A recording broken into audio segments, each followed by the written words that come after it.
Ja, en terwyl ons nou op die onderwerp van Afrikaners en boere is, julle weet tog, julle Afrikaners, spesifiek die Afrikaners van Pretoria. Daar's baie ander Afrikaners ook, die hele Transvaal was vol Afrikaners, maar ek praat nou van die Pretoria Afrikaners van 2025. Tshwane as jy wil.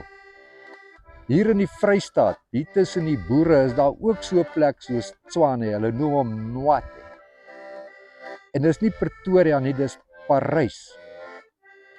En Parys is nou vir jou regtig waar next step as jy suid gaan van Pretoria af. Nie suid tot in die Kaap nie. Nee, jy het dit nie nodig nie. Jy gaan suid tot net oorkant die Vaalrivier, die grens tussen die Transvaal en die Vrystaat, net oor die grens. Dan kry jy vir Parys.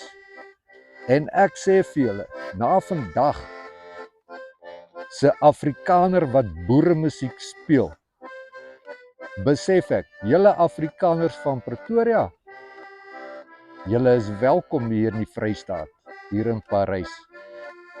Jy moet nie vir jou laat draai nie.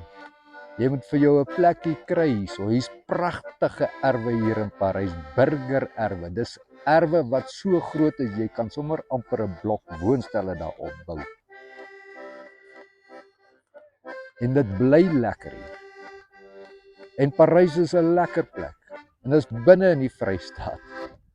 Vlaktes en koppies en klein bergies van die Vredefort koepel. So julle ouens daar in Pretoria, jy moet nie draai nie. Vat die kar, ry 'n Saterdag of 'n Sondag deur Parys toe, dis altyd lekker. Jy gaan 'n restaurant kry wat jy kan eet.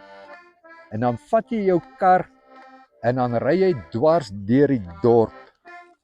Dwars deur die dorp.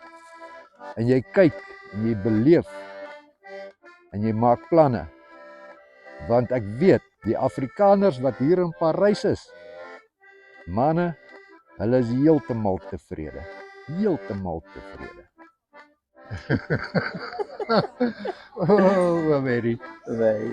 Hoor hierso nou, dis pragtig. Jy's hier in Parys. Ek het nou gehoor. Ja, ek is nou amper 10 jaar. 10 jaar in Parys, lekker dorp. Lekker dorpie. Ek Ja. geniet die plek.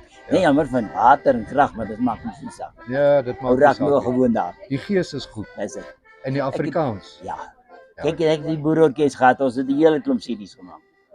Wat was die orkes se naam? Magalies Boerorkes.